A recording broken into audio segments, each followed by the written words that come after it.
नमस्कार मेरे प्यारे किसान मित्रों। एक और धरती पुत्र की सीरीज़ के अंदर आज हम आपको मिलवाने जा रहे हैं एक नए फार्मर से, एक नए मत्स्य किसान से जो पेशे से एडवोकेट हैं, फॉरेन रिटर्न है, लंबा चौड़ा एक्सपीरियंस है ज़िंदगी का।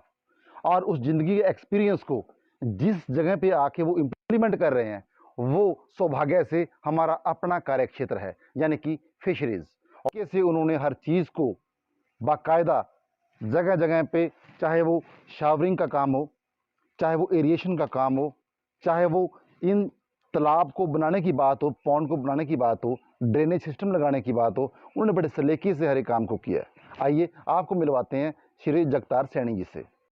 हाँ जी, मैं जगतार सिंह, पेशे में एक एडवोकेट, कुरुक्षेत्र में, यहाँ गांव कैंथल खुर्द, तहसील थानेसर में मैंने बायोफ्लोक का काम किया हूँ।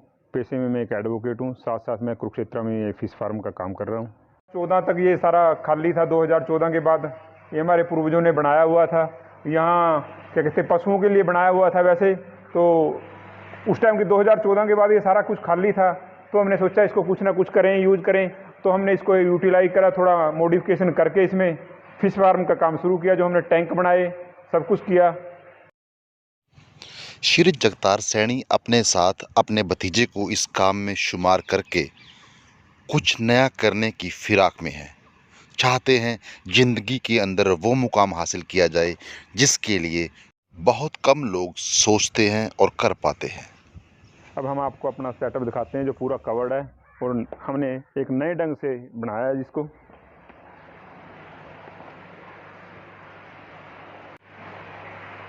बायोफ्लोक ये सिस्टम बनाने के लिए मेन तो वो है जी, ये एक तो कवर्ड हो ज़्यादा ठीक है, क्योंकि सर्दियों में हम टेम्परेचर कंट्रोल कर सकते हैं। टेम्परेचर कंट्रोल रहेगा तो हम पूरा साल कल्चर आराम से कर सकते हैं जी। बनाने के लिए कंस्ट्रक्शन में कंक्रीट का बनाएं, जैसे भी बनाएं तो पानी का अच्छा सीवरेज सिस्टम अच्छा होना चाहिए, पानी की आउटपुट इनपुट अच्छी होनी चाहिए, तभी आप अच्छा कल्चर कर सकते हो जी। और टेम्परेचर कंट्रोल करने के लिए आप कवर्ड करोगे तो ज़्यादा ठीक है, क्योंकि लंबे टाइम का काम है। ये तो है नहीं कि 6 महीने करना है, हमने 6 महीने बंद करना है। सर्दियों में मछली पालन के आड़े आने वाली चुनौतियों के लिए भी जगतार तैयार नजर आए। सर्दियाँ पूरे स्वाब पे है जी। नवंबर दिसंबर का महीना चल रहा है जी। बाहर का इस टाइम टेम्परेचर 3 डिग्री है। पाउंड हैं, जो बड़े बड़े खड्डे बने हुए हैं, तालाब बने हुए हैं, उनका टेम्परेचर भी 7, 8 या 12, 13 तक है। और हमारा आजकल बायोफ्लोक में टेम्परेचर जो कवर किया हुआ है हमने, वो 20, 21 तक तो हमारा अंदर का टेम्परेचर है, और टैंकों का भी टेम्परेचर 18, 19 और 20, 21 तक है। आजकल हमने यहाँ सीड स्टॉक भी किया हुआ है, फंगास का सीड स्टॉक किया हुआ है, जो हमारा आगे मार्च में हार्वेस्टिंग के बाद यूज होगा। देसी मांगूर, गोल्डन और फंगास का हम कल्चर कर रहे हैं। आने वाले टाइम में हम सिंगी का भी कल्चर करेंगे। नया कोई फार्मर स्टार्ट करता है, हमारी तो सलाह यही है, कम से कम 20,000 लीटर का टैंक रखें। 20,000, 30,000, 50,000 लीटर। हम टोटल आज की डेट में 5 लाख लीटर का कल्चर कर रहे हैं जी। अलग अलग टैंक की रेशो है, किसी 40,000 लीटर है, किसी की 50,000 लीटर कैपेसिटी है। हमारा सबसे बड़ा टैंक 60,000 लीटर का है, जिसमें हम आराम से कल्चर कर रहे हैं। क्योंकि छोटा टैंक है, मछली के लिए सैनिटाइज वगैरह करने के लिए तो ठीक है, कल्चर करने के लिए तो कम से कम 20,000 लीटर रखें तो ज़्यादा ठीक रहेगा। मच्छी अच्छी सर्वाइव करेगी, फिश अच्छा सर्वाइव करेगी, ग्रोथ अच्छी होएगी। ओपन पॉन्ड में और इसमें जी कवर्ड पॉन्ड में, बायोफ्लोक में ये है जी, टैंक बने हुए हैं। एक बड़े तालाब में हम अमोनिया को कंट्रोल नहीं कर सकते, पीएच को कंट्रोल नहीं कर सकते, बाहर से जो डिजीज आती हैं उनको नहीं पता कर सकते जी। इनमें ये है कि जो टैंक 20,000, 30,000 या 50,000 की रेशो में बने हुए हैं, हमें पता है कि क्या बीमारी आ रही है, उसको हम कंट्रोल कर सकते हैं, पानी को ड्रेन कर सकते हैं, क्या मेडिसिन यूज़ करनी है जी, हम वो टाइम पे यूज़ करते रहते हैं जी। इंतजाम भाई साहब ने यहाँ किया है। एक ड्रम रखा हुआ है साहब, आप इस ड्रम को देखिए। इस ड्रम के अंदर क्या करते हैं कि जो प्रोबायोटिक्स हैं उनको एक्टिवेट कर देते हैं। एक्टिवेट कैसे करते हैं, उसको प्रॉपर मीडिया देते हैं। वो आप इनसे सुनिए किस प्रकार से वो इन स्पोर्स को, इन प्रोबायोटिक्स को एक्टिवेट करते हैं।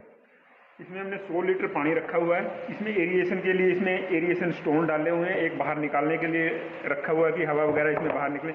इसमें हम 5 ग्राम चूना, 2 kg के करीब जैगरी, जिसको गुड़ बोलते हैं, गुड़ डालते हैं, और इसमें 100 या 150 ग्राम हम प्रोबायोटिक डालते हैं, जो 6 या 7 दिन में ये तैयार हो जाता है। तो इसको जो ये FCO तैयार होता है, इसको हम फीड में मिला के या डायरेक्ट टैंक में डाल देते हैं, जिससे अमोनिया वगैरह खत्म हो जाता है। जो भी बैक्टीरिया होते हैं वो टैंक में यहाँ डेवलप हो जाते हैं। इसके बाद ये सीधा टैंक में जाके ग्रो करते हैं, और जिसको एक फिशरी के लिए एक फीड अच्छा उपलब्ध होता है, जिससे फिश ग्रोथ करती है और फिश एक्टिव रहती है हमारी। तो आपको ये बात ख्याल रखनी जरूरी है, जिस प्रोबायोटिक को आप अपने तालाब में डालते हो वो उस तरह से ग्रो नहीं हो पाता जिस प्रकार से इसमें होगा, क्योंकि किसी भी प्रोबायोटिक को ग्रो करने के लिए माध्यम की जरूरत है, मीडिया की जरूरत है, और जो मीडिया इसमें मिलेगा, प्रॉपर एरिएशन इसमें मिलेगी, वो वहां पर नहीं मिलेगी। इसलिए कभी भी आप, चाहे आप इंडोर में कर रहे हो चाहे आप तालाब में कर रहे हो, प्रोबायोटिक का इस्तेमाल करना है तो जैगरी के साथ उस प्रोबायोटिक को 5-6 दिन तक फर्मेंट करने के बाद तालाब में डालें। सर्दियों में जब तापमान बहुत गिरता है उस वक्त अगर आपकी मछली फीड ले रही है तो आप समझ सकते हैं कि फीड आप भी एक उठा रही है, सफल सब मछली कुछ है पालक जी, हैं। आप देख सकते हैं। अभी फीड डाला है हमने, पहले ही फीड दे चुके हैं, अब उठाने की कोशिश। हाँ, जब भी बायोफ्लॉक फार्मिंग शुरू करें तो तुरंत टैंक निर्माण के बाद सीड स्टॉक मत करें, क्योंकि सीमेंट पानी से रिएक्ट करता है और आपकी मछलियाँ मरती हैं। इस स्थिति से अपने आप को बचाएं।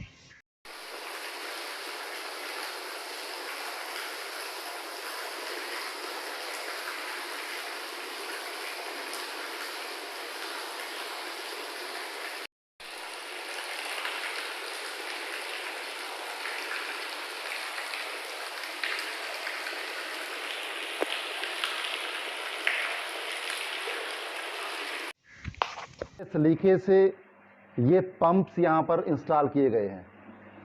आज ऊर्जा को बचाने की जो ज़रूरत है या ऊर्जा के वैकल्पिक स्रोत जानने की ज़रूरत है, उन पे काम करने की ज़रूरत है, उन स्रोतों पे काम किया गया है।